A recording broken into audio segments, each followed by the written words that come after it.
Hermanos, muy buenas noches.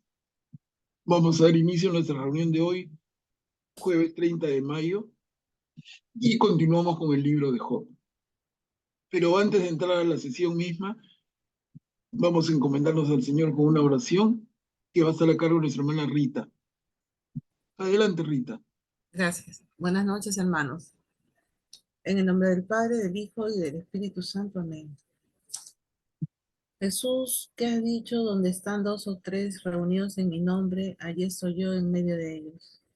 Quédate con nosotros que estamos reunidos para meditar y comulgar con tu palabra. Tú eres el Maestro y la verdad. Ilumínanos para que comprendamos mejor las sagradas escrituras. Tú eres el guía y el camino. Haz que seamos dóciles en tu seguimiento. Tú eres la vida. Haz que nuestros corazones sean la buena tierra donde la semilla de tu palabra produzca frutos abundantes de santidad y de apostolado. Jesús, Maestro, camino, verdad y vida, ten piedad de nosotros. En el nombre del Padre, del Hijo y del Espíritu Santo. Amén. Amén. Gracias, Rita. Hermanos, entonces continuemos con el estudio del libro de Job. ¿Qué hemos visto hasta ahora? Hemos visto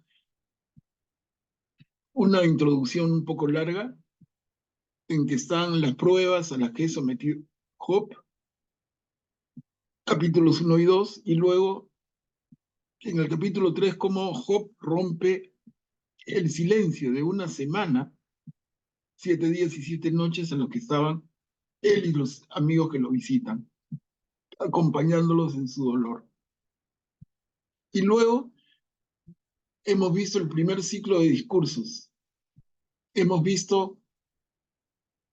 leído la intervención del primer amigo Elifaz, capítulos 4 y 5, la respuesta de Job en los capítulos 6 y 7, luego la intervención, el discurso de Bildad en el capítulo 8, la respuesta de Job en los capítulos 9 y 10, la intervención de Sofar en el capítulo 11 y la respuesta de Job en los capítulos 12, 13 y 14. ¿No? Esto que constituye como un bloque que llamamos el primer ciclo de discursos. Entonces, el día de hoy vamos a entrar al segundo ciclo de discursos. Les adelanto, va a ser en la misma mecánica. Va a intervenir Elifaz, Job va a responder, luego va a intervenir Bildad, Job va a responder, y va a intervenir Sofar y Job va a responder. Y se cierra esto que llamamos el segundo ciclo de discursos. ¿No? Entonces, con eso nos ubicamos. Pero antes de entrar en la lectura de lo que llamamos el segundo ciclo de discursos, no sé si quisieran comentar alguna reflexión, algo que hayan pensado en estos días. ¿No? Hemos visto las pruebas a las que Job es sometido, y ahí hay dos cosas que un poco se ponen en reflexión, ¿no? Una, claramente, es la gratuidad de nuestra religión. Es que tenemos una religión desinteresada y ahí hay un tremendo tema. Y lo otro es que las pruebas le tocan a un inocente, a un hombre justo, ¿no? Luego vimos el silencio. Job sale de los muros de la ciudad, se sienta encima de un botadero, de un basural. Llegan tres amigos de sus buenos tiempos y se sientan en silencio a acompañarlo. Y una semana en ese plan, y el silencio se rompe, pero lo rompe el propio Job. Entonces, a raíz de la intervención de Job es que ya entre el uno, el otro y el otro. Y en cada caso Job responde.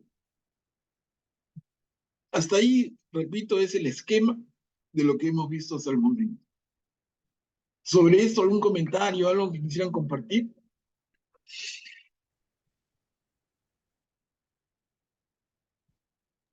Manuel Pablo, yo te pasé algo que a mí yo encontré en un libro de Oh Madre María Admirable, Admirable del Silencio, en el cual voy a leer lo que dice, ¿no?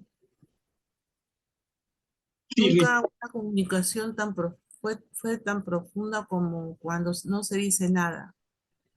Y nunca el silencio es tan elocuente como cuando nada se comunica.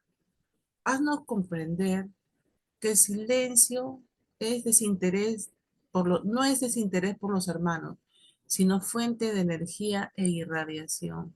No es repliegue, sino despliegue. Y que al derramar, y que para derramar riquezas es necesario acumularlas. El mundo se ahoga en el mar de la dispersión. Y no es posible amar a los hermanos con un corazón disperso. Hay que comprender que el apostolado sin silencio es alineación y que el silencio sin apostolado es comodidad. Entonces en la oración dice, envuélvenos en el manto de tu silencio, Madre, y comunícanos la fortaleza de tu fe, la altura de tu esperanza y la profundidad de tu amor. Quédate, quédate con los que se quedan y vente con los que se van. Amén. Este es muy profundo, este silencio, ¿no? Porque es el silencio de María. Y de una u otra manera nos dice la importancia que tiene el silencio. Yo que lo he experimentado eh, y las veces que voy al Santísimo, he encontrado un sitio donde siento que el silencio es bastante gratificante y de bastante irradiación, ¿no? Entonces creo que la importancia de los amigos de Job en silenciarse con él y acompañarlo en por lo que él estaba pasando, ¿no? Se hacen su silencio totalmente positivo porque lo acompañan de una manera muy real, en verdad, porque se adhieren a la pena que él pasaba, ¿no? claro, podríamos decir, Rita, el silencio de los amigos es un silencio solidario, Exacto, es un exacto. silencio compasivo, Pues, ¿no? Y ese es un valor que, mira, en el mundo moderno hemos perdido. exacto. Permanecer en silencio. Si yo me siento frente a alguien y la pregunta que me hago es, ¿y qué le digo? Y mucha gente pregunta, ¿no? Oye, voy a ir a un duelo, pero ¿qué le digo? Voy a ir a visitar a un enfermo, pero ¿qué le digo? Y el mejor consejo es, no digas nada, guarda El silencio. silencio lo dice todo. El silencio es el valor del silencio que hemos perdido. Exacto. Y ahora estudiando el libro de Job, es una ocasión, hermanos, para reflexionar sobre ello. Con tu silencio acompañas, tu silencio puede ser compasivo. Y en la oración, Manuel Pablo se hace mucho más fuerte ese silencio. Es más productivo porque sientes realmente que yo me siento abrazada con el silencio, sí, me siento escuchada, me siento, digamos, feliz de sentirme en ese silencio en el cual yo me entrego a Dios y veo de una u otra manera que siento que realmente estoy a gusto, ¿no? Estoy feliz de saber que tengo un Dios que está junto a mí y que siento en ese momento, en ese silencio que mayormente es difícil de, digamos, de tener un momento así tan silencioso. Yo mayormente es en la noche, muy temprano en la madrugada, pero en verdad que es muy enriquecedor. Claro, y tú lo has dicho, Rita, un poco abriendo el diálogo para todos, pero el silencio en la hora santa. Pero lamentablemente en muchas parroquias en la hora santa no hay silencio. Ponen música, oraciones en voz alta, cosas que pueden ser muy pías, pero le quitan el sentido final al silencio que se requiere en la hora santa, ¿no? Cuchi, adelante, Cuchi. Muchas gracias.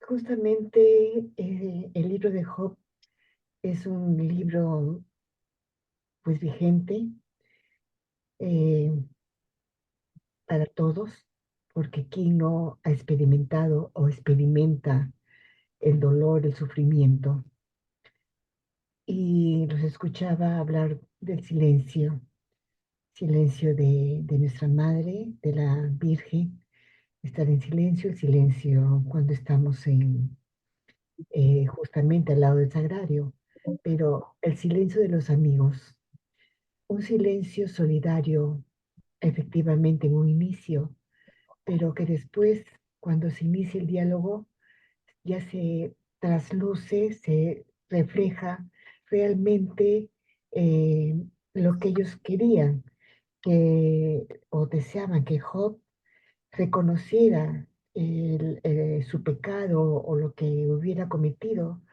cuando él se sabía inocente de cualquier falta. Es más, eh, no encontraba explicación a su dolor, a todo lo que le estaba aconteciendo, pero ellos estaban insistentes queriendo eh, que él manifestara y reconociera algo que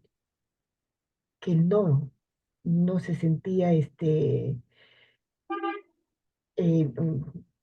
que realmente le hubiera sido infiel a Dios, que en todo momento él demostró, lo hizo, y es así como inicia justamente el libro de Job, con todo lo primero que él hacía siempre, ofrecerle a Dios en gratitud, todo, todo por él, por sus hijos, por su familia, era lo primero. Y ese pensamiento siempre puesto en Dios, lo amaba y lo ama. Por eso ahora que digo, a veces hay silencios de de personas que están en esa observación y siempre uno habla de experiencias. A ver cómo reacciona, en qué momento reaccionas, porque hablo de mi experiencia. Si te,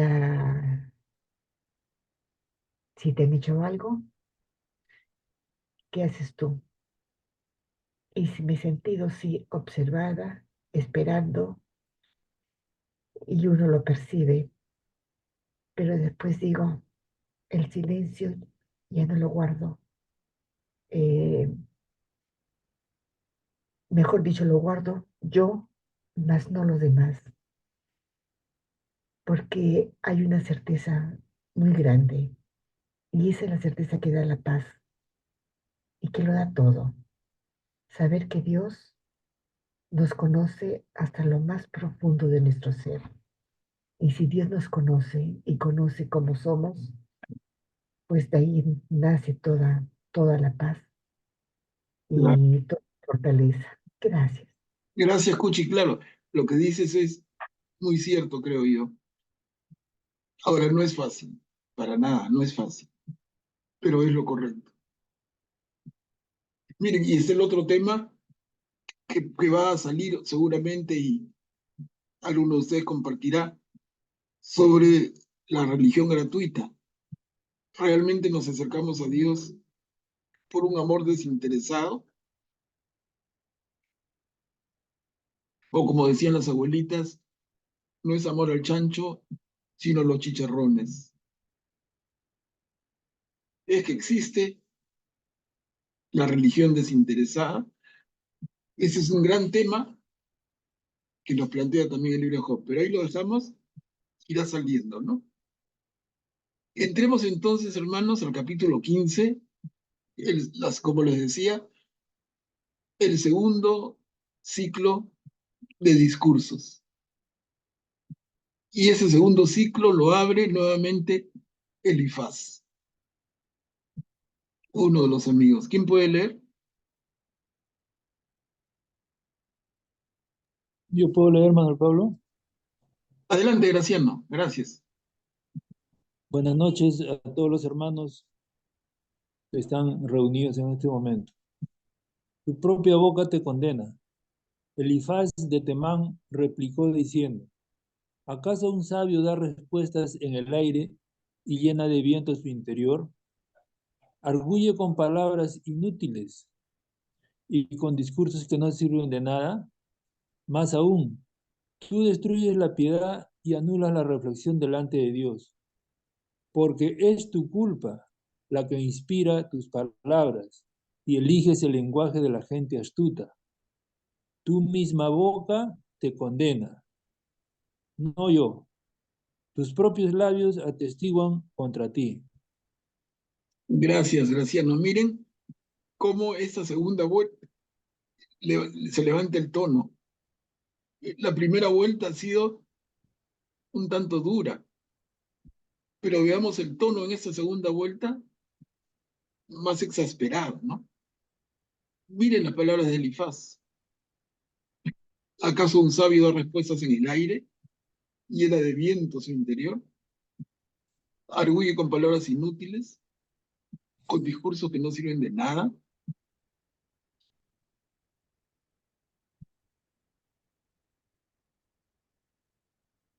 Y le dice, es tu culpa la que inspira tus palabras y eliges el lenguaje de la gente astuta.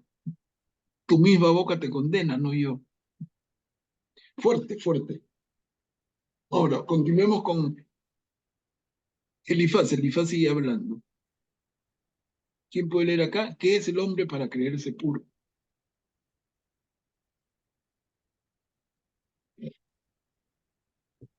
¿Es el hombre para creerse puro?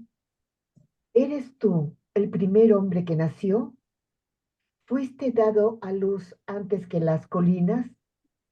¿Has tenido acceso al consejo divino y has acaparado la sabiduría?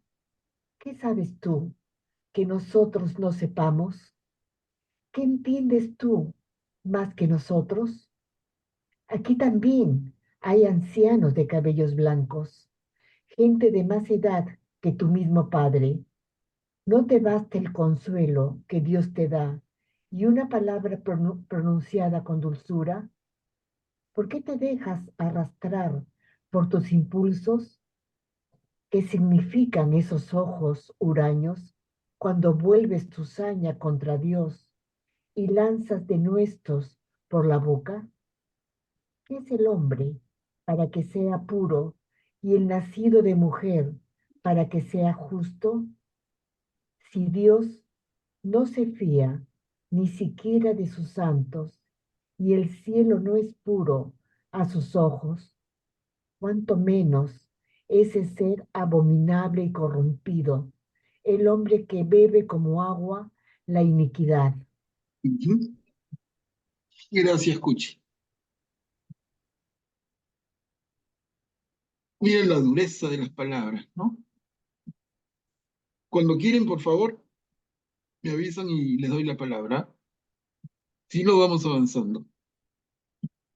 Y sigue Elifaz. Esas son dos diapositivas. La enseñanza de los sabios.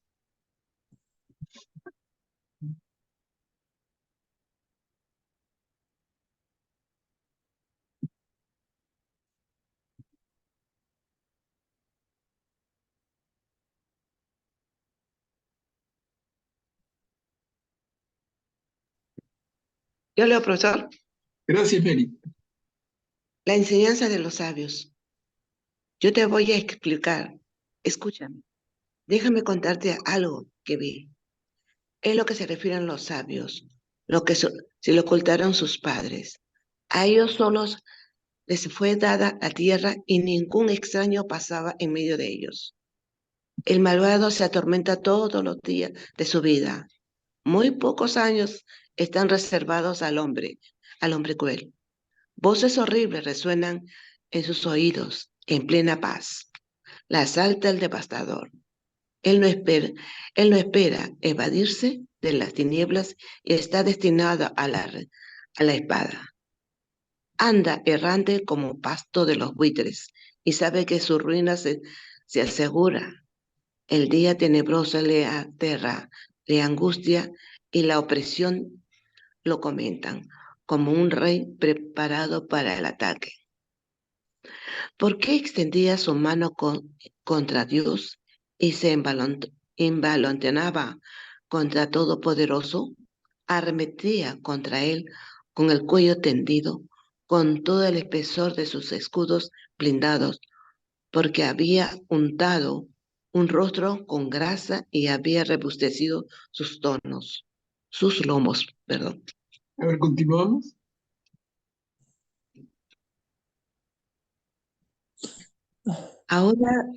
Ahora habitan ciudades destruidas en casas donde ya nadie vive, que amenazan convertirse en escombros. Él no se enriquecerá, no durará su fortuna, ni sus posesiones se extenderán por el país. No escapará de las tinieblas. Una llama secará sus retoños, su flor será arrastrada por el viento. Que no confíe en la mentira porque se equivoca, y su recompensa será la decepción. Su follaje se marchitará antes de tiempo y su ramaje no mantendrá su verdor. Como una vid perderá sus uvas todavía agrias. Como un olivo dejará caer sus flores. Sí, la raza del impío es estéril, luego devorará la carpa del hombre venal. El que concibe malicia engendrará maldad, y su vientre estará grávido de mentira. Gracias, Mary. Miren, Okay. hermanos, les voy a explicar, dice Elifaz. Déjenme contarles algo que vi. Es lo que refieren los sabios. ¿Mm? El malvado se atormenta todos los días de su vida. Graciano, adelante. Gracias, Manuel Pablo. Aquí hablan en general, ¿no? O sea, ya no se refieren directamente o exclusivamente a Job, ¿no? Por ejemplo, dice, eh, es lo que refieren los sabios, lo que no les ocultaron sus padres. Eh, el malvado se atormenta todos los días, o sea, ya están hablando en general. Aparentemente, eh, tal vez han visto a otros que se expresan igual que Job, ¿no? Y quieren dar un mensaje más amplio para más personas, ¿no? No sé si me equivoco. No, de acuerdo con eso, ¿no? La mirada es más general. Sí. Augusto, adelante. Claro, aquí, buenas noches. Aquí está presentando, claro, la mentalidad de su tiempo, ¿no? El que dentro del pueblo de Israel pues, pensaba, pues, que esa, si alguien era malo, iba a tener un destino cruel en esta vida, ¿no? Le iban a pasar las peores cosas. Entonces, y eso es lo que se fue transmitiendo seguramente, como él lo explica, de generación en generación, ¿no? Es lo que le enseñaban los padres a los hijos, ¿no? Probablemente no seas malo porque te van a pasar malas cosas, porque vas a terminar mal, ¿no? Ahora, esto sabemos que no necesariamente es así, ¿no? En esta tierra no siempre el mal se le paga con mal, ¿no? Eh, pero también vemos algo que es muy cierto al principio del capítulo donde mencionaban, ¿no? ¿Quién es justo ante Dios, ¿no? O sea, que incluso le decían, ¿acaso tú fuiste el primero de los hombres? ¿No? Cuando lo hacías a Adán se podría decir que tenía un grado de justicia, ¿no? Porque fue creado, no tenía la mancha del pecado original, pero Job no, ¿no? En ese sentido tiene algo de razón, ¿no? Pero ahora ya llevado a este sentido de la maldad y de cómo la maldad se paga en esta vida o se premia al bueno en esta vida y se paga, a veces ya es propio la mentalidad de ese tiempo, ¿no? Del pueblo elegido, ¿no? Es como ellos entendían que debía ser la justicia divina, ¿no? En esta vida, ¿no? Ujú. Bien, Augusto, muchas gracias. ¿Alguien más, hermanos, que quiera comentar? Se le da un buen alcance, ¿no? A ver, continuamos. Acá viene la respuesta de Job. Intervino Elifaz y Job responde: consoladores miserables. A ver, ¿quién puede leer?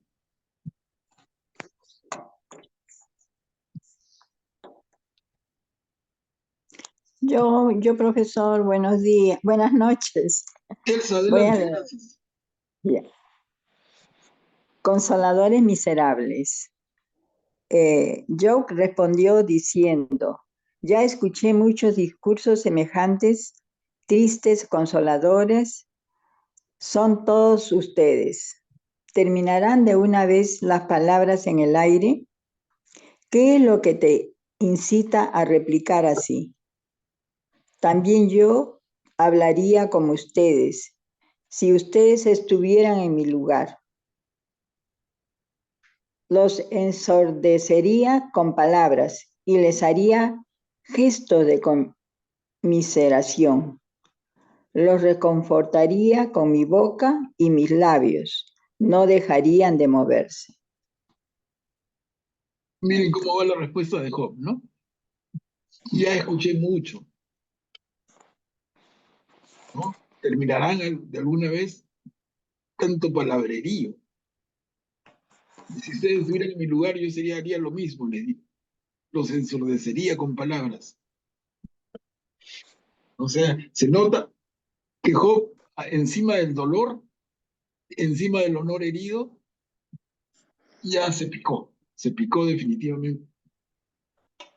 Ya no vienen siendo argumentos muy lógicos, sino más bien ya hay cólera de por medio. Graciano, adelante. Ya en lugar de acompañarlo en el dolor, los amigos resultaban una molestia para Job, ¿no? Porque ya les está replicando, basta de tanta palabrería. Y yo creo que el consuelo que ellos querían darle ya no se lo están dando, pues, ¿no? Él ya no se siente bien con lo que le están diciendo hasta ahora, ¿no? Claro, Y le dan tremendos discursos, largos discursos, donde le reprochan su comportamiento, ¿no? claro. Muy buen punto, ¿no? Y nos hace pensar a nosotros mismos cuando acompañamos a un sufriente. En silencio primero, 20 de nota, pero luego caemos, pisamos el palito y entramos a la palabrería y cómo se va encendiendo, ¿no? Hable el uno, conteste el otro, hable el otro, vuelve a responder, y cómo se va encendiendo lo que inicialmente había sido una visita con la intención de llevar consuelo al amigo. Porque ellos inicialmente, recordemos, ellos no han ido a pelear con Job, ellos han ido a acompañar a Job en su dolor. Y miren que se está transformando la visita. Es súper interesante y nos hace pensar, creo, a todos. A ver, avanzamos. Dios me entregó al impío. ¿Quién puede leer? Acá sigue Buenas Job. noches, yo Sigue leo. Job. Siguen, y acá sigue Job hablando. Dios me entregó al impío, pero si hablo no se alivia mi dolor, si me callo tampoco se aparta de mí. ¿Por qué ahora él me ha extenuado y desolado? Todos sus temores me tienen acorralado. Se levanta contra mí con testigo, mi debilidad me acusa en mi propia cara. Su ira me desgarra y me hostiga. Él rechina sus dientes contra mí. Mi adversario me atraviesa con la mirada. Ellos abrieron sus fauces contra mí, me golpearon con desprecio las mejillas, se confabularon todos contra mí. Dios me entrega al poder del injusto, me arroja en manos de los malvados. Yo estaba tranquilo y él me destrozó. Me tomó por el cuello y me hizo pedazos. Me puso como blanco ante él. Sus flechas vuelan a mi alrededor. Traspasa mis riñones sin piedad y derrama por tierra mi hiel. Abre en mí una brecha tras otra. Arremete contra mí como un guerrero. Llevo cosido un cilicio a mi piel. Tengo hundida la frente en el polvo. Mi rostro está enrojecido por el llanto y la oscuridad envuelve mis pupilas.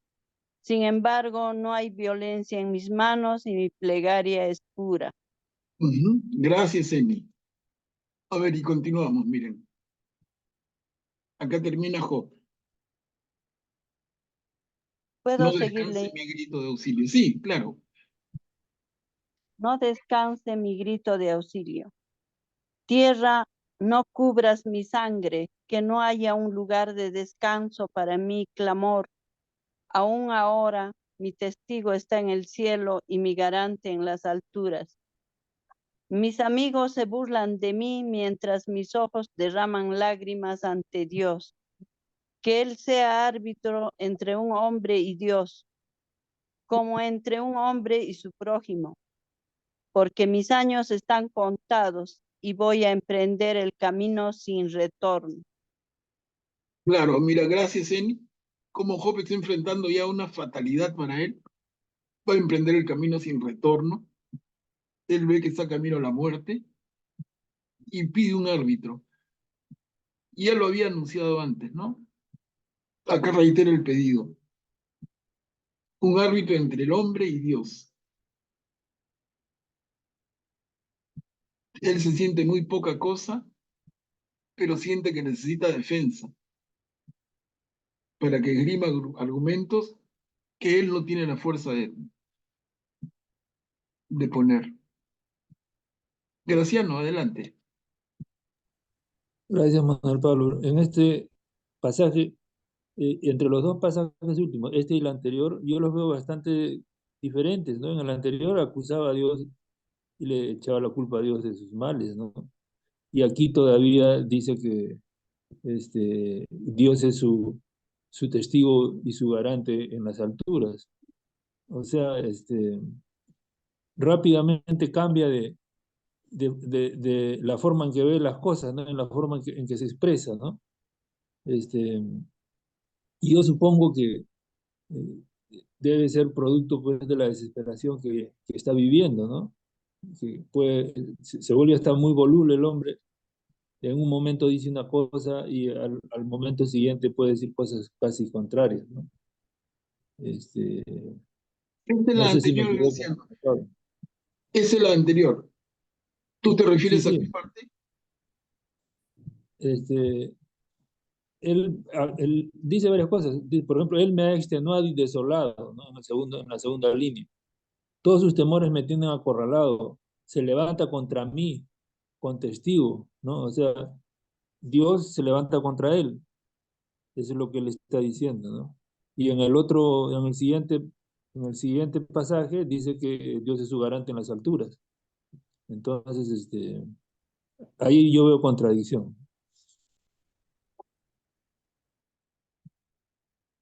Frases en el dolor, ¿no? En el dolor, en el sufrimiento intenso. A ver, Augusto, adelante. Sí, yo creo que en este pasaje es que más se está defendiendo contra contra los amigos, ¿no? Que le están reclamando, ¿no? Entonces, contra ellos va más digamos, su clamor, su dolor, ¿no? Porque es una afrenta más, ¿no?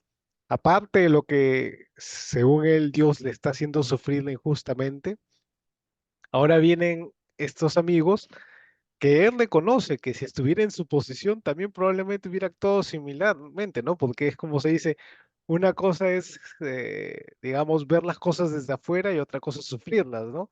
Es decir, él dice, sí, claro, desde afuera, claro, yo también probablemente les hubiera dicho lo mismo, ¿no? Pero si ahora otra cosa es ahora que le estoy sufriendo, ya veo que la cosa no es tan fácil, ¿no?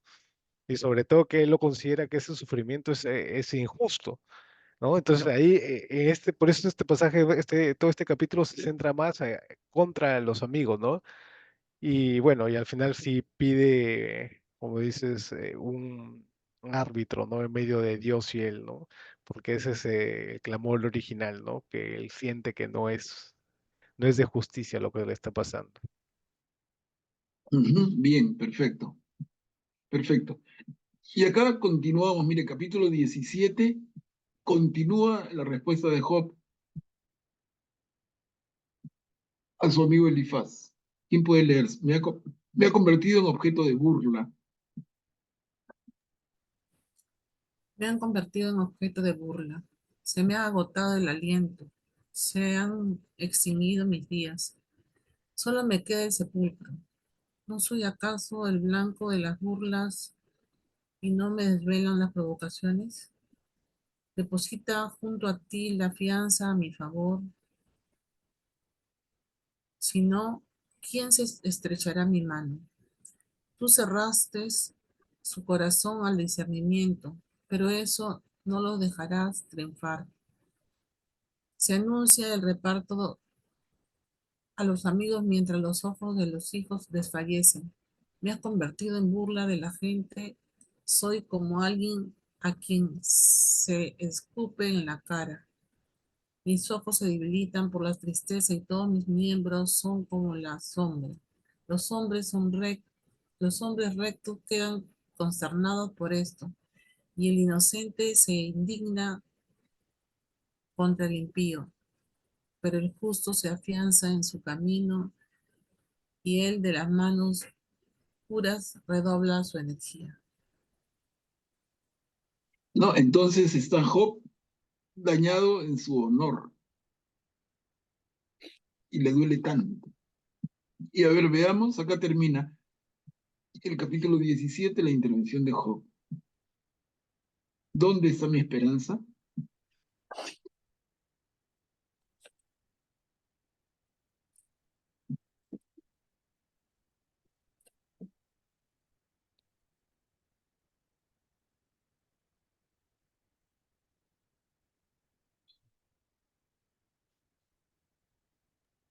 Yo leo.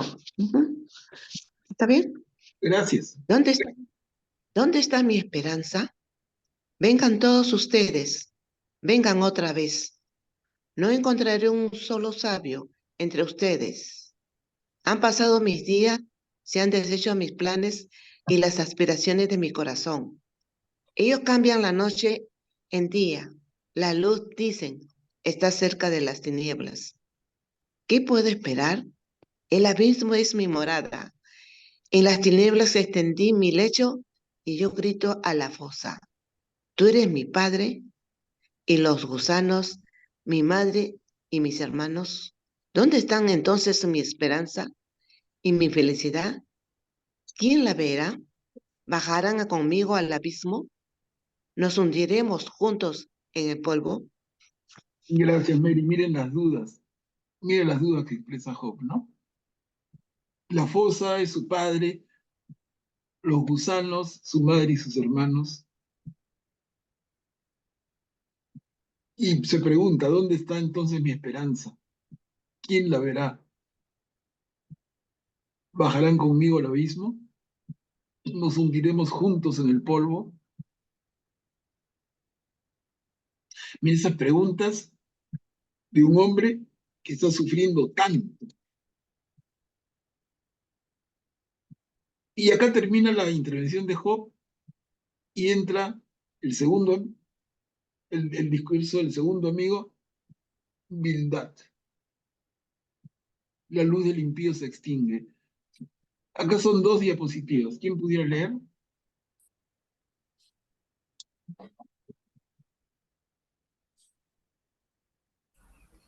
¿Puedo leer? Claro, Emiliano, muchas gracias. Puede hacer que se escuche. La luz del impío se extingue. Bildad de Suac respondió, diciendo, ¿hasta cuándo los impedirás hablar? Reflexiona y luego hablaremos. ¿Por qué seremos tenidos por animales y pasaremos por torpes ante tus ojos? Tú, que te desgarras en tu enojo, ¿acaso la tierra quedará desierta por tu causa o la roca será removida de su sitio? Sí, la luz del malvado se extingue y la llama de su fuego no brilla más. La luz se oscurece en su carpa y su lámpara se apaga sobre él. Se acortan sus pasos vigorosos, su propio designio lo hace tropezar, porque sus pies lo meten en una trampa y va caminando entre redes. Un lazo se aprisiona el talón, un lazo le aprisiona el talón y un cepo se cierra sobre él. Lo espera una cuerda oculta en el suelo y una trampa tendida sobre el camino. Lo asaltan terrores por todas partes y lo amenazan a cada paso. Su vigor se convierte en hambre y la ruina permanece a su lado. La enfermedad corroe su piel. El primogénito de la muerte devora sus miembros.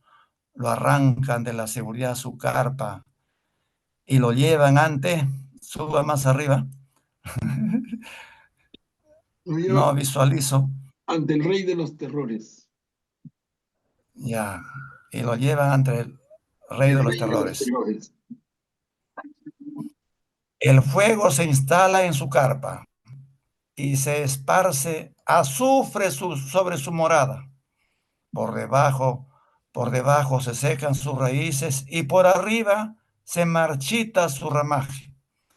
Su recuerdo desaparece de la tierra y se borra su nombre en la región. Lo arrojan de la luz a las tinieblas y lo arrastran fuera del mundo.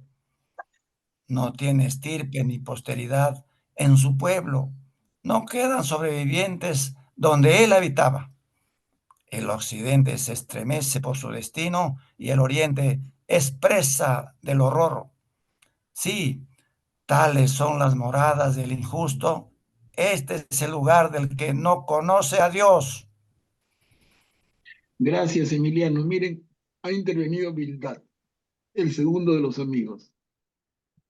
Y ahorita entonces vamos a entrar al capítulo 19, que va a ser la respuesta que Job da a esta intervención de Bildad. Pero Bildad, miren, en un segundo regreso. Bildad respondió diciendo, ¿hasta cuándo nos impedirás hablar? Reflexiona y luego hablaremos. ¿Por qué seremos tenidos por animales y pasaremos por torpes ante tus ojos? Qué duras palabras, ¿no? Repito, estos amigos que fueron movidos por una compasión hacia su amigo caído Job, que van a visitarlo, que van a acompañarlo, y miren en qué se torna la visita. Augusto, adelante. Que yo creo que lo que no pueden soportar ellos es que Job no se reconozca como culpable, ¿no? Porque ellos ven las consecuencias. Entonces ellos dicen, como le está yendo pésimo, es obvio que ha pecado. Pero Job dice que él no ha pecado y que no es justo lo que le está pasando, y dice, o sea, si está diciendo que no es justo lo que ha pasado, quiere decir que Dios es injusto. No puede ser. Entonces, o sea, ellos ven desde ese punto de vista, ¿no? Por eso les da tanta cólera que Job no acepte que es por su culpa que le viene todo eso. Y ellos dicen que si lo aceptase, entonces Dios tendría misericordia de él y le iría todo bien de nuevo, ¿no? Esa es su lógica y no pueden, por eso, entre los dos puntos de vista es difícil que se comprendan, ¿no? Excelente comentario, Augusto. Yo creo que estamos ante un choque de paradigmas.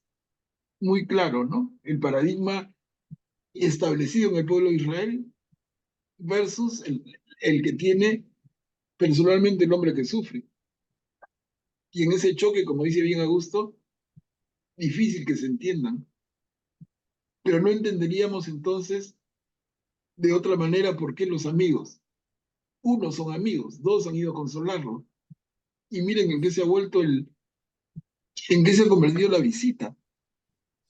Creo que el comentario de Augusto en este sentido es absolutamente pertinente. Graciano, adelante. Yo también me atrevería a pensar de que esta es una enseñanza que nosotros estamos recibiendo en el sentido de que incluso el más cuerdo podría fallar en sus pensamientos ante una situación de sufrimiento, ¿no? Y los que antes eran amigos, muy buenos amigos, si se encuentran en una situación de sufrimiento, pueden descontrolarse de repente y pensar que son personas opuestas, ¿no? Eso en la actualidad se ve, los psicólogos lo dicen muchas veces que, por ejemplo, en el caso de los matrimonios, puede ir todo bien y cuando vienen problemas económicos hay matrimonios que se quiebran. Y cuando vienen otro tipo de problemas también, los esposos y los que forman una sociedad cambian de opinión, ¿no? Y hasta acaban peleándose, ¿no? Pasa actualmente mucho eso. Entonces, aquí en estas lecturas yo veo algo parecido, ¿no? Claro. Y se ve también, sin ir tan lejos, en una discusión entre amigos. Dos amigos se reúnen con el mejor ánimo y de repente la reunión termina en una bronca. ¿Por qué? Porque hablaron de temas en los que tienen posiciones irreconciliables, de política, de fútbol, de religión. Entonces, la reflexión nos lleva incluso a eso, ¿no?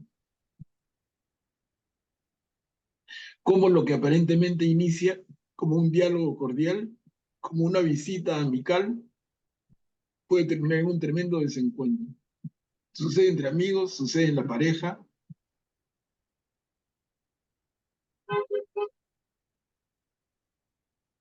Alguien me decía justamente ayer, ¿no? Me acerqué a mi pareja con estas palabras: amor, creo que necesitamos conversar porque algo no está yendo bien.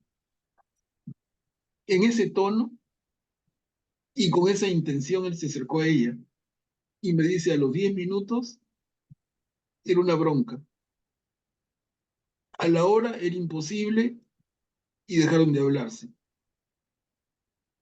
ofendidos y heridos. ¿Cómo es, no? Al final, como se dice, somos dueños de nuestro silencio, pero esclavos de nuestras palabras, ¿no? Tremendas enseñanzas. Bueno, acá estamos en el capítulo 18 con Bildad.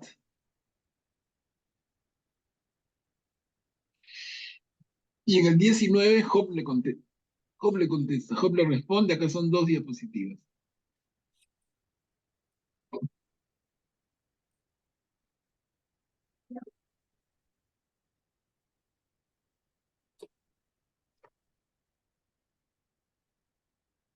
¿Yo puedo leer más, Pablo? Claro, claro, gracias. ¿Hasta cuándo me van a afligir? Job respondió diciendo, ¿hasta cuándo me van a afligir y me van a torturar con sus palabras? Ya es la 10ª vez que me ultrajan, que me maltratan desvergonzadamente. Aunque fuera verdad que cometí un error, mi error me concierne solo a mí. Ustedes se envalentonaron contra mí y me imputan mi ignominia, pero sepan que es Dios el que me agravia y que Él me ha envuelto en su red. Si grito violencia, no tengo respuesta. Si pido auxilio, no se hace justicia. Él cercó mi camino y no puedo pasar. Cubrió de tinieblas mi sendero. Me ha despojado de mi honor y quitó la corona de mi cabeza. Me demolió por completo. Y ya me voy. Arrancó como un árbol mi esperanza. Encendió su indignación contra mí y me trató como a su enemigo. Sus escuadrones llegaron en tropel, se abrieron camino hasta mí y acamparon alrededor de mi carpa. Continuamos, Graciano. Claro, mis hermanos se alejaron de mí y soy un extraño para mis amigos. Desaparecieron mis allegados y familiares. Me olvidaron los huéspedes de mi casa. Mis servidoras me consideran un extraño. Me he convertido en un intruso para ellas. Llamo a mi servidor y no responde, aunque se lo pida por favor. Mi mujer siente asco de mi aliento. Soy repugnante para los hijos de mis entrañas. Hasta los niños pequeños me desprecian. Cuando me levanto, se burlan de mí. Mis amigos íntimos me abominan. Los que yo amaba se vuelven contra mí. Los huesos se me pegan a la piel y se me desprenden los dientes de las encías. De las encías, ahí me equivoco. Sí, miren. Y continúa Job. Yo sé que mi defensor vive. ¿Quién puede leer? Yo, por favor. Cuchi, gracias. Sí. Yo sé que mi defensor vive. Apiádense, apiádense de mí, amigos míos, porque me ha herido la mano de Dios. ¿Por qué ustedes me persiguen como Dios y no terminan de saciarse con mi carne? Ah, si se escribieran mis palabras y se las grabara en el bronce, si con un punzón de hierro y plomo fueran esculpidas en la roca para siempre, porque yo sé que mi Redentor vive y que Él, el último, se alzará sobre el polvo, y después que me arranquen esta piel, yo, con mi propia carne, veré a Dios. Sí, yo mismo lo veré, lo contemplarán mis ojos, no los de un extraño. Mi corazón se deshace en mi pecho. Si ustedes dicen, ¿cómo lo perseguiremos? ¿Y qué pretexto encontraremos para procesarlo? Teman que la espada los hiera a ustedes mismos, porque esas son culpas dignas de la espada, y ustedes sabrán que hay un juez. Uh-huh. Gracias, Cuchi. Y acá, Sofar, el tercero de los amigos, interviene.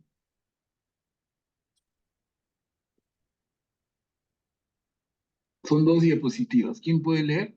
¿Sigo? ¿Puedo? Sí, claro, Cuchi. Bien.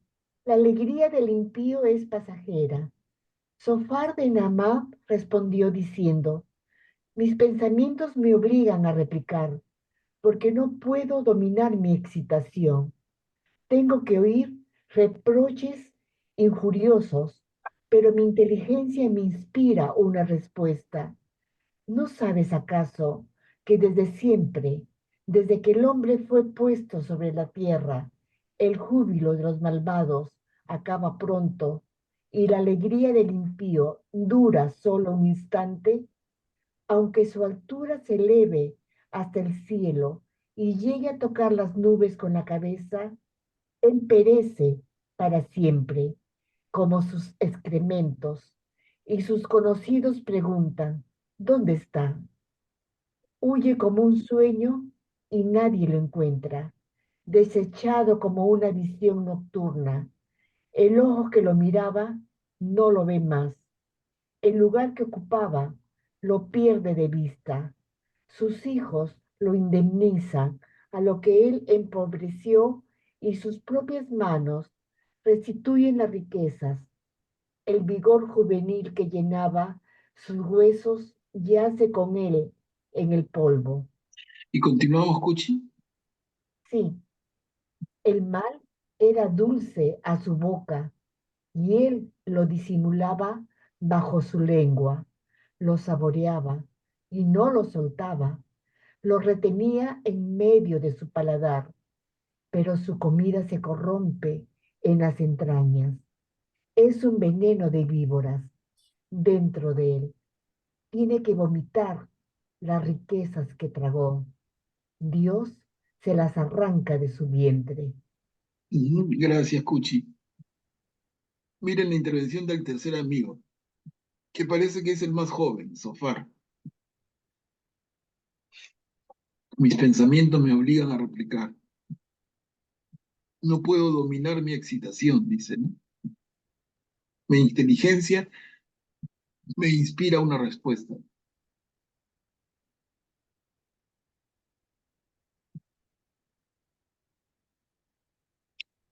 ¿Alguien quiere comentar?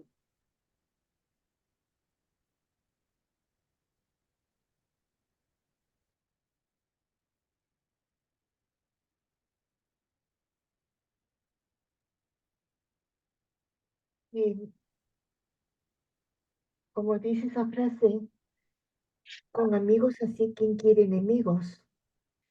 Es muy, muy duro lo que le dice justamente Sofar a Job, viéndolo como está realmente tan mal, profundamente adolorido, solo, abandonado, como lo dijo en el capítulo anterior. Ni sus amigos, ni sus sirvientes, ni los niños, nadie se le acerca. Es repudiado por todos y siente, aparte de su dolor, de su sufrimiento, la soledad. Esa soledad duele mucho y con estas palabras que le dicen los amigos que fueron a visitarlo, eh, su sufrimiento se hace mucho más fuerte. Para mí, en estos momentos, Job es el sufriente por excelencia. Gracias, Cuchi. Augusto, adelante. Sí, yo quería comentar justo sobre la última parte del 19, porque es una parte que me ha llamado bastante la atención. Y aquí dice, porque yo sé que mi Redentor vive y que Él, el último, se alzará sobre el polvo. Y después que me arranquen esta piel, yo con mi propia carne veré a Dios.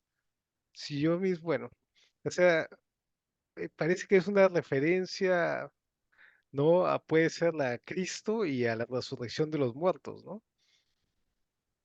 Claro, claro. Interesante, sí. Interesante cómo se muestra aquí algo, ¿no? Se vislumbra incluso en el Antiguo Testamento algo de esto. Algo que es, algo que no está anunciado todavía, ¿no? Es como un preanuncio. Sí, todo el segundo párrafo, ¿no?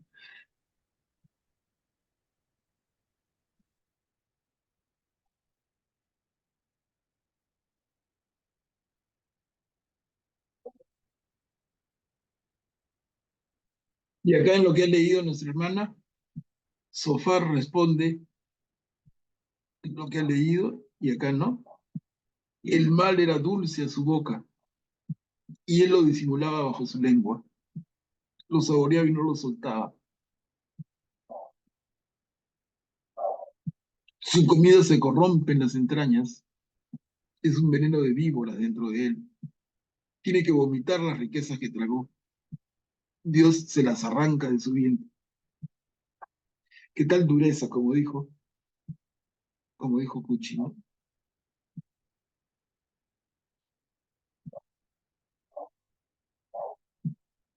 Y acá continúa el amigo Sofar.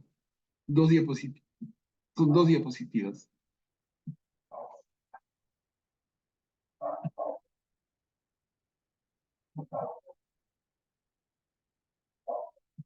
¿Quién puede ayudar a leer, por favor? Lo leo, Manuel Pablo. Esta es la suerte del impío. Él mamaba veneno de serpientes y lo mata la lengua de la víbora. Ya no ve más los arroyos del aceite ni los torrentes de miel y leche cuajada. Devuelve las ganancias sin tragarlas y no disfruta de lo que lucró con sus negocios, porque oprimió y dejó sin amparo a los pobres y usurpó casas que no había edificado. Su voracidad no conocía descanso y nada escapaba a sus deseos. Nadie se libraba de su avidez, por eso no dura su prosperidad. En el colmo de la abundancia lo asalta la angustia, le sobrevienen toda clase de desgracias. Mientras él llena su vientre, Dios descarga el ardor de su ira y hace llover el fuego de su enojo sobre él. Si escapa del arma de hierro, lo traspasa el arco de bronce, la flecha le sale por la espalda y la punta fulgurante por el hígado. Lo invaden los terrores, todas las tinieblas están reservadas para él. Lo consume un fuego que nadie atiza y que devora lo que aún queda en su carpa. Los cielos revelan su iniquidad y la tierra se levanta contra él. Un diluvio se lleva a su casa, una correntada en el día de la ira. Esta es la porción que Dios asigna al malvado, la herencia que le tiene destinada. Miren, hermanos, gracias, Rita. Miren a Sofar, ¿no? Cómo ha endurecido mucho más. Hablando de Job, Sofar, el tercer amigo, llega a decir, él manaba el veneno de serpientes y lo mata la lengua de la víbora. Y a mitad del párrafo, su voracidad no conocía descanso y nada escapaba a sus deseos. Nadie se libraba de su avidez. Por eso no dura su prosperidad. De esto hay evidencia ninguna. Entonces, ¿por qué aparece esta argumentación? Como dijo hace un rato Augusto, es que Job no da su brazo a torcer. Y el amigo, el tercero de los amigos, que repito hasta el cansancio, había ido a visitarlo con la idea de compadecerlo. Miren cómo se pone. Le dice a Job, tu voracidad no conocía descanso. Nada escapaba a tus deseos. Nadie se libraba de tu avidez. Y por eso no dura tu prosperidad. ¿No? En el colmo de la bondad, lo asalta la angustia, le sobrevienen toda clase de desgracia.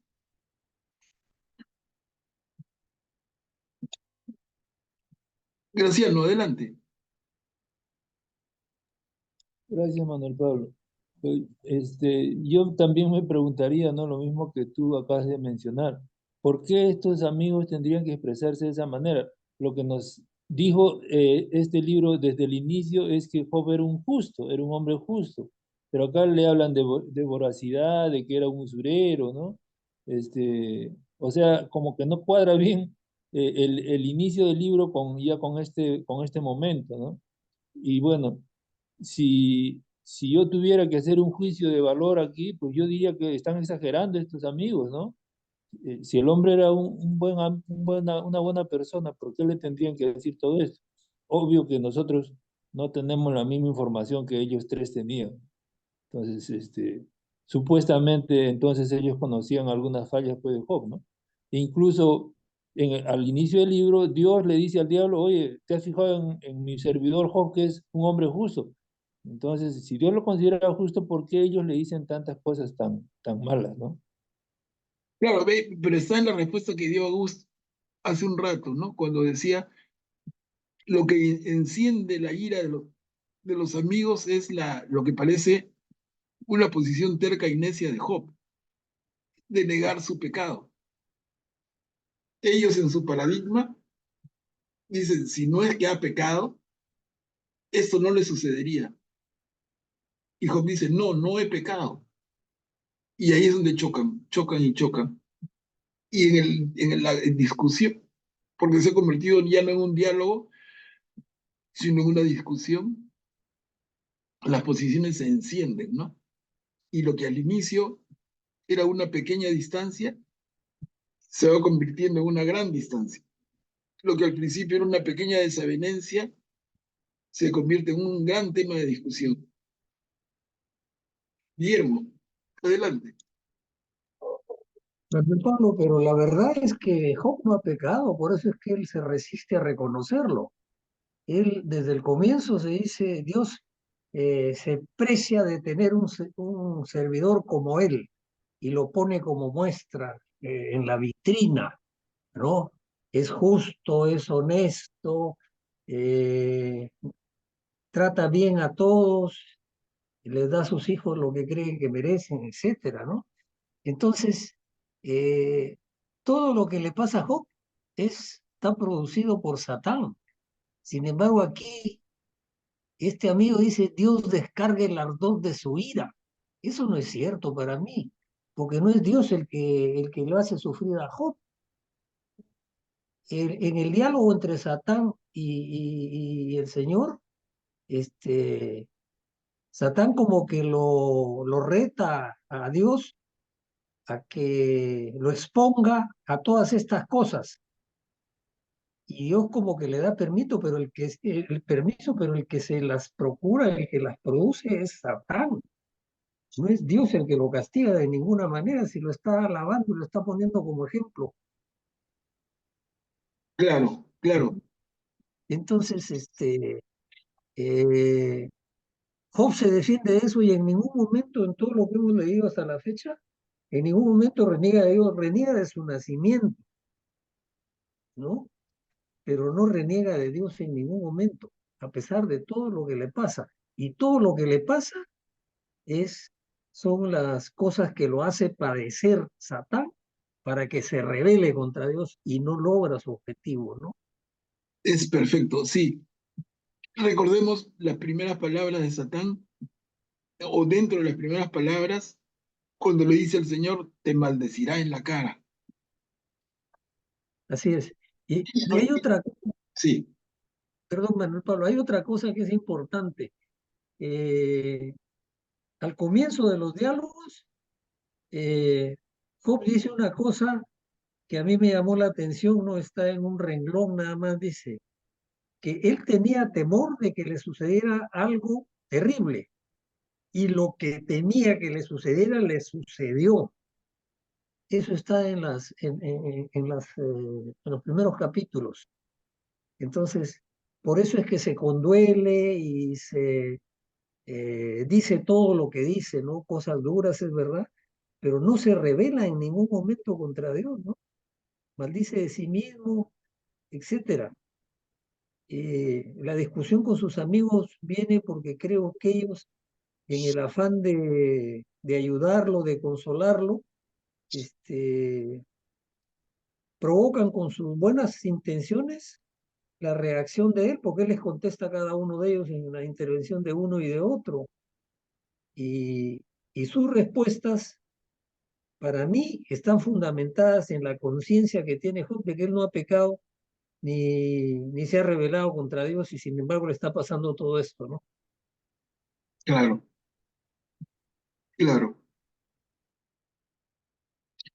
Muy bien, entonces acá tenemos la respuesta de Job, porque lo que hemos visto hasta ahorita y se ha comentado es el discurso de Sofar, el tercer amigo. Vamos a ver la respuesta de Job. Son 2 diapositivas. ¿Quién puede leer?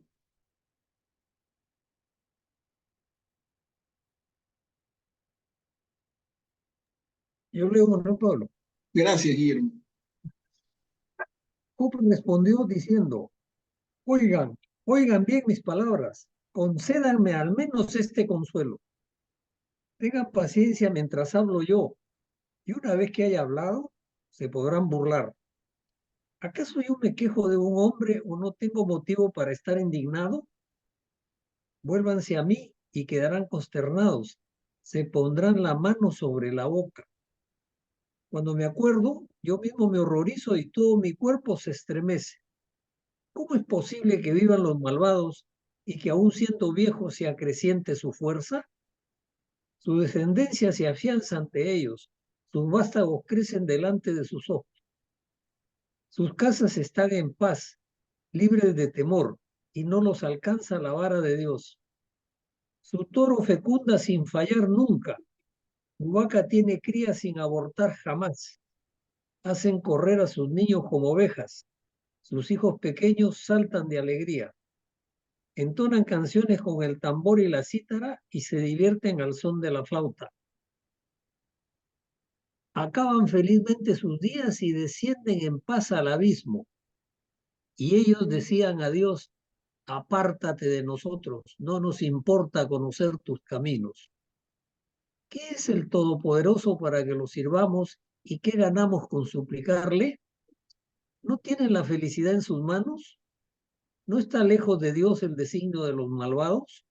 Miren qué tal duda, ¿no? Gracias, Guillermo. ¿Qué tal duda de Job? ¿Y cómo empieza? ¿No? Oigan bien mis palabras, concédanme al menos este consuelo. Tengan paciencia mientras hablo yo, y una vez que haya hablado se podrán burlar. Y luego la reflexión sobre la vida y lo que sucede con los malvados en la tierra. Y sigue la respuesta de Job. ¿Quién puede leer? ¿Enseñarle sabiduría a Dios?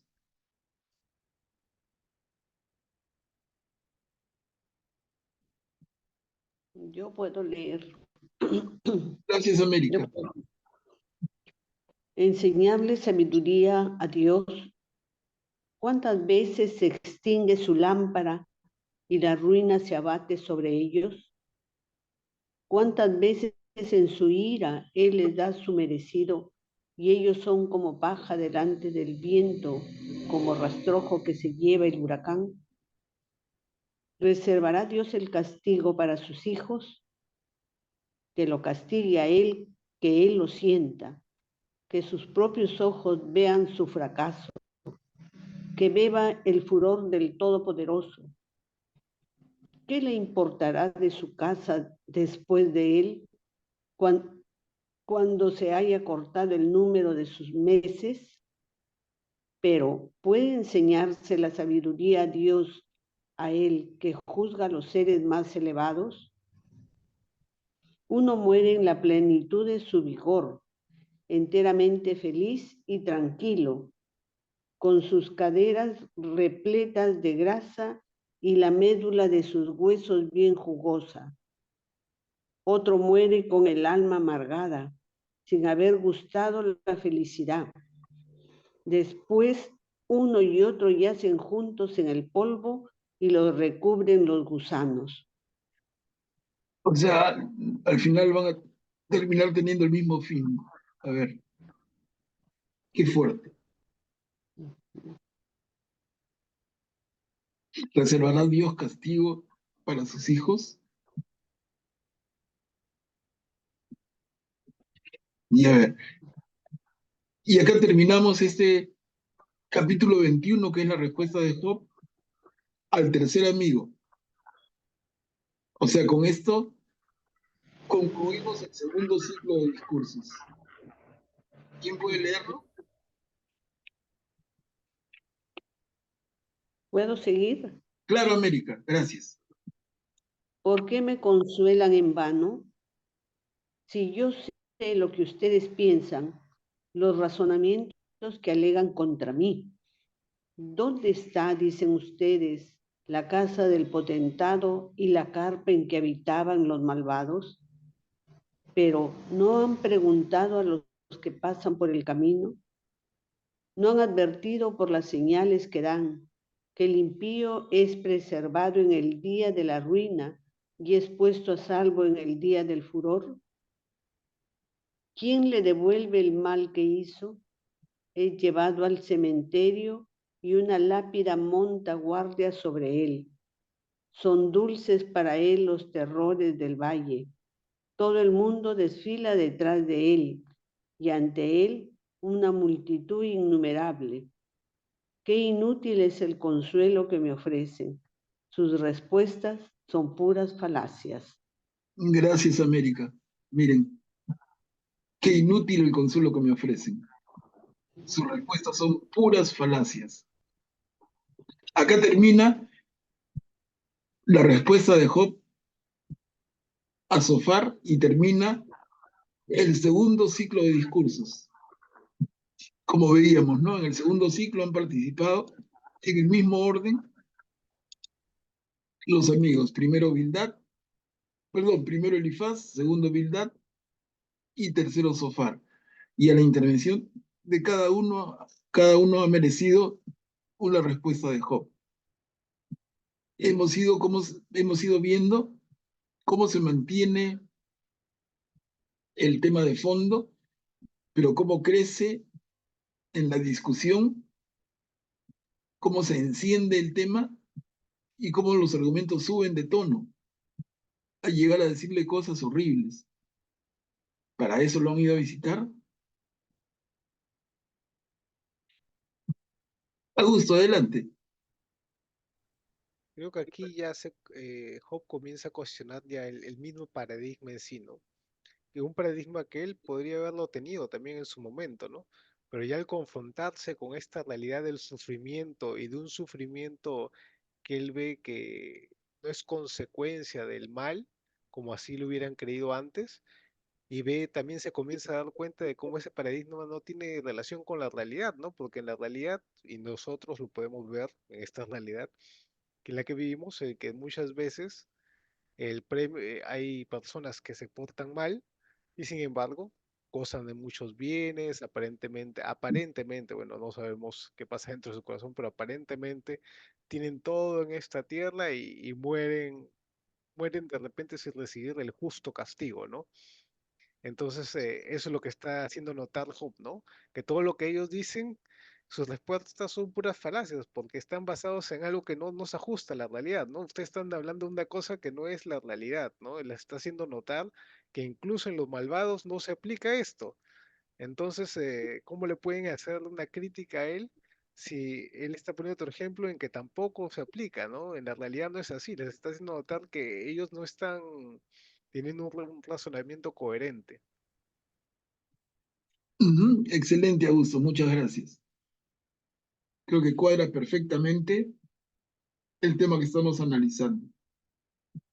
Hermanos, y con esto, aquí nos quedamos, con esto terminamos lo que hemos repetido, el segundo ciclo de discursos, y el próximo jueves entramos al tercer ciclo, que van a intervenir otra vez Elifaz, Bildad y Zofar. Es el tercero y último. Y luego vamos a ver cómo ya empieza a concluir el tema. Vamos yendo por partes, con paciencia, no nos estamos saltando nada del libro de Job, y es importante, ¿no? Es importante que conozcamos a ese nivel de detalle un libro tan poco conocido, aunque tan mencionado, pero tan poco conocido en nuestra Biblia. Hermanos, ¿alguna intervención final? Son bienvenidos.